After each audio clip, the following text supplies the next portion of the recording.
So, first we got Jing.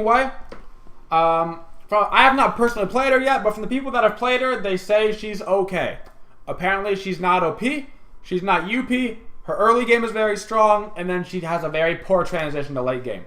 So her passive, which is arguably the best part about her kit, when exiting the fountain, Jingwei prepares for takeoff and then ascends into the sky. She gets Apollo ultimate for 5 seconds every time she leaves the base. So think Apollo ult, you get it for 5 seconds, you get to go across the map, so you can basically land at the red buff, blue buff spawn on your side of the map every time you leave the base, which is crazy. In other game modes, say Arena, you can fly all the way to their base. Joust, their base kind of shit. So, there you go. Persistent Gust, this is her first ability. Gust of Wind, it's a really tiny circle. People that go into it are knocked up. They take damage initially, and then they take damage for how long they stand in it. When you walk into the area, you are also knocked up, which gives you an attack speed buff of 25% for 5 seconds.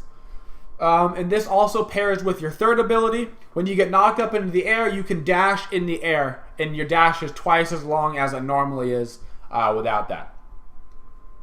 Explosive Bolts, this is a passive skill, essentially. You level it up, it gives you passive crit chance from 5 to 25%.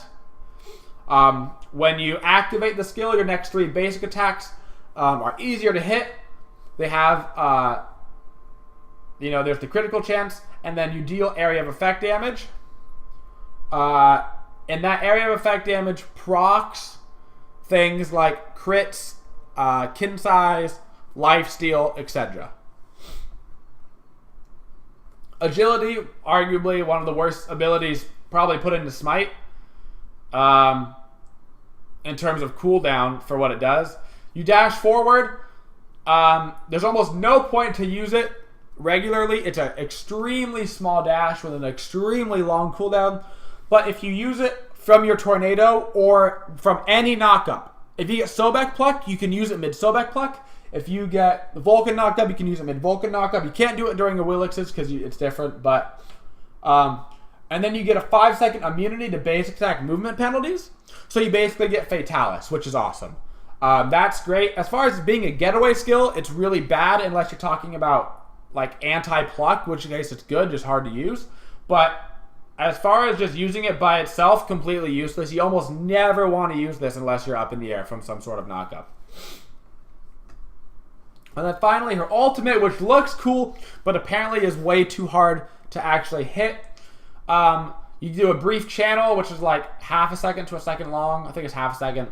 You fly forward and up, and then there's a little, like a pretty fat but not very long area in front of you where you drop bombs, basically. And they can only hit once. It's not like if you're at the start of it and then you dash to the end of it, you can't get hit by every bomb. You'll get hit by one bomb. It's got good scaling. It's got okay damage. And then after the attack, you sit in the air, kind of like Ao Kuang, and you can come down, but over just a very, very small area. A very, very small area. You can't really dash too far afterwards. So getting into our skins, you can see our first skin. Panda skin, for who you might say, I assumed it was Kumba, is not Kumba. Odin Panda skin. Pandemonium Odin. This is not like a costume skin. Odin is legitimately turned into a panda. In all things associated with said panda. New voice pack, new animations. The ultimate is bamboo and grass and very pretty. Cool skin. Probably in a different patch would have been the coolest of the skins. But in this patch, nah, man. Nah, man. Y'all ready for this? Y'all ready for this? Grim Horseman Guan Yu. Oh, please take my money. Just take it, Hi-Rez. Take it all. You can have it. This skin in-game looks as cool as the card does. It's absolutely incredible. It blows my mind. The horse is like this dark mechanical horse. All the animations are this like super dark, scary, mechanical. Oh, man. It feels so good. It feels so good. Going on with our Grim theme, we have Grim Wraith Hades. This skin Also amazing, this skin has the coolest animations out of these skins to be released. The Hades Ultimate is this giant dark pool of like matter, and the 3 is this giant pillar of like, and oh my gosh, the Fear, there's like souls that come out of it. My goodness, man. My goodness. Absolutely incredible. And the last, oh, they didn't talk about the other one. Okay, we have World Weaver Neath, and we have a Vamana skin. Tier 2s for both of these. As far as tier 2s go, not bad for the Neath one, but the Vamana one's actually great.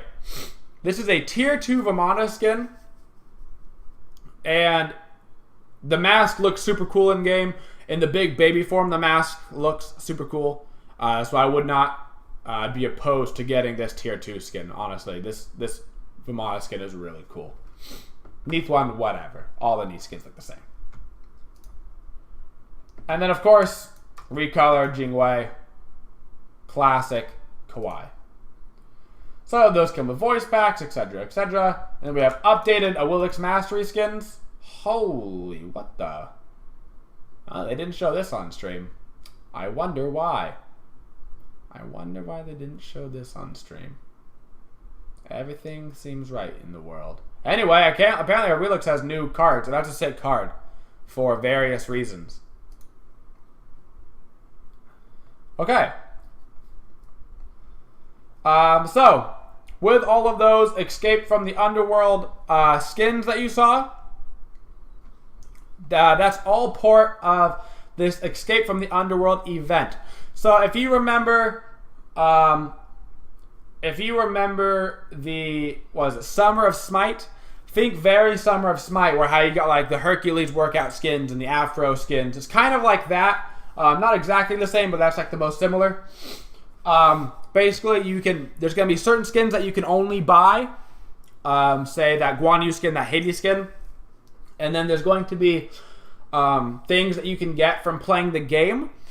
This is going to be, there's 3 rewards, and it's going to be, you have 1 week to get each of them, and what you have to do is win 10 rounds of, you have to win 10 bonus rounds in Arena. And so that's a whole new thing that we'll have to talk about with the bonus round. So Arena got completely rehauled. It's all underground now, like you're in Hades. It's all underworld, hell, crazy stuff down there. Fire, brimstone, snakes and dragons, whatever. It looks great. And at the end now of your Arena round, so you either win or lose your Arena round, right? Okay, cool. You win or lose. After you win or lose, it puts you into a sudden death team fight. Small circle, all of your actives are reset, your abilities are reset, you're given full health and mana.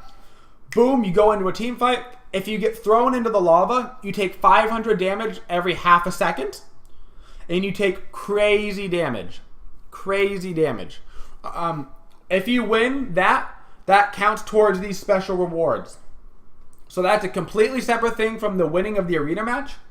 It'll give you bonus worshippers, bonus favor, all that good stuff. Plus, you need to win 10 of those to get, I believe it's an icon every week, and maybe even a music theme for a part of this Underworld event. More skins will be released. We're going to have an Arachne Grim skin, a Nox Grim skin, and one more, which I can't think off the top of my head. Miscellaneous stuff, we got achievements, blah, blah, blah, blah, blah, blah, blah, blah, blah, blah, nobody cares. Item changes, okay. So Spellbound Kusari no longer provides crowd control reduction. This is because of a change they wanted to do to Genji's Guard, which we're about to see.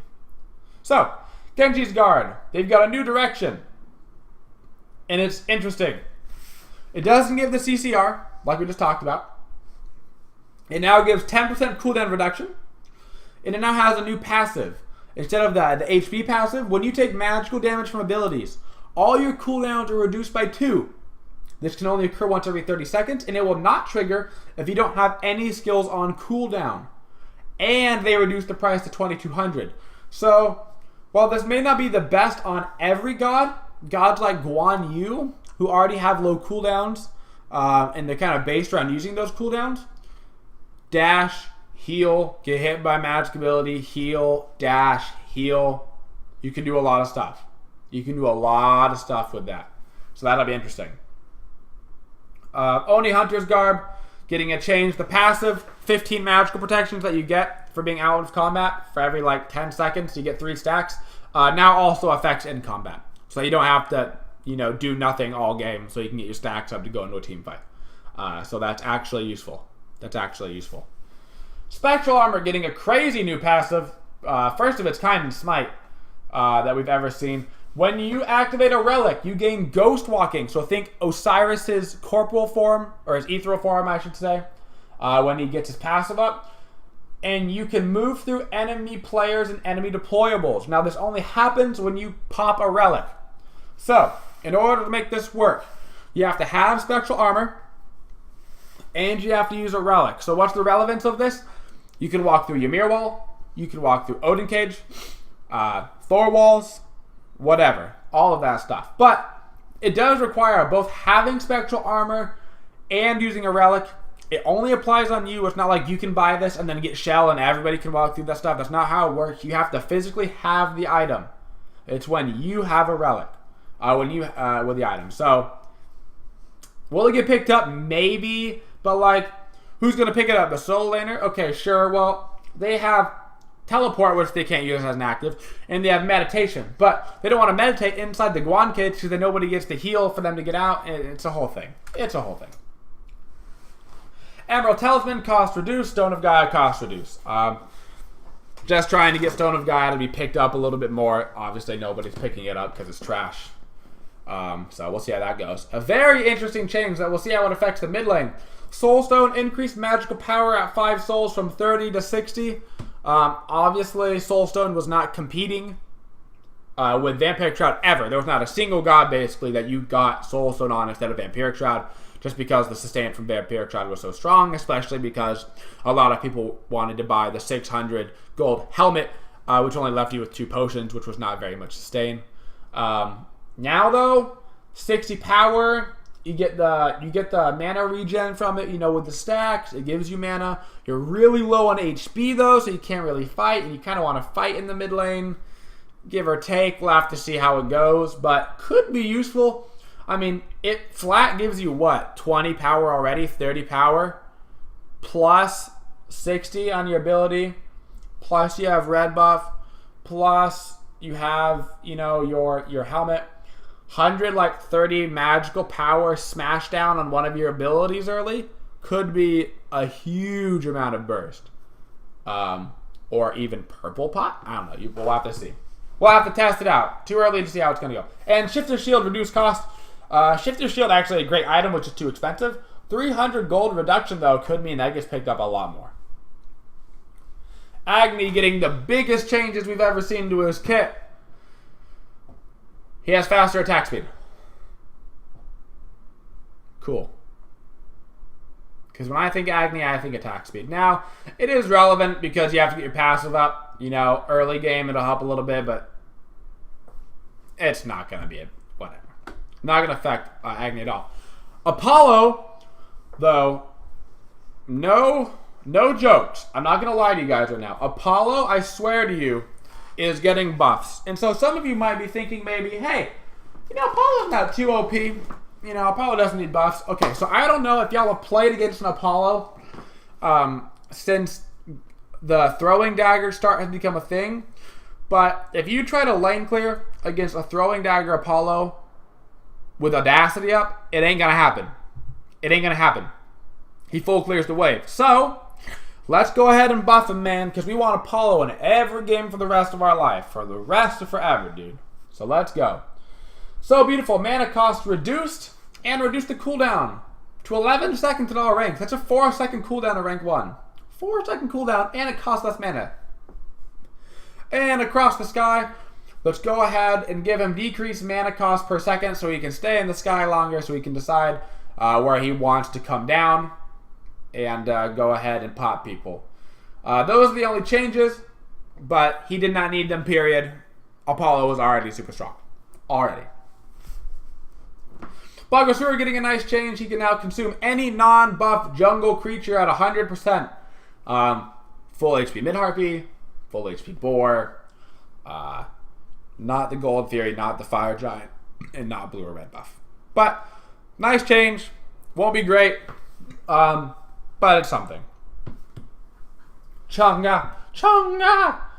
She's actually getting a pretty nice buff to her heal. Base damage, or base healing on her heal increasing by 10 at each rank. And base damage increasing by 15 at each rank. Depending on how this really affects lane clear, could be a big deal. Still going to be super mana hungry. So we'll have to see how it goes. I don't think she'll ever work in the solo lane, but maybe in the mid lane, even but her fight's so bad, so it'd be hard. But maybe you can see something on Chang'e starting to come back with a little bit of her Moonflower dance tapped. Chiron, fixed and end max lobby sound. Was literally unplayable. Hell getting a huge change. Hinder slow increased by 5% at each ranks, but more importantly, her light stance form. CC immunity to 1.25 at all ranks. So that's a super strong cleanse, which you can now use preemptively, starting at rank 1. So, you know, get slows off you, don't like people get plucked by Sobek. I mean, there's a lot of implications there. And that might put Hell back in somewhere, because she already does a lot of damage, but that could be something. That could be something. Odin increased the cooldown on his ultimate. About time.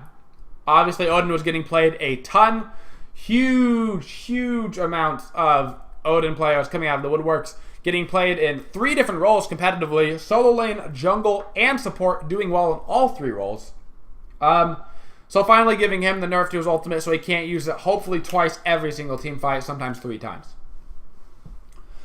Scylla is another god that is getting a change here that I did not expect to get a change, but she's getting buffed.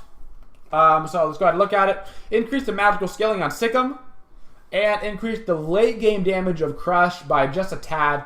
5 at every rank from starting at rank 2. Not sure why we're touching Scylla. I mean, she's not getting played that much, but that's just because the game is a little bit more early game focused.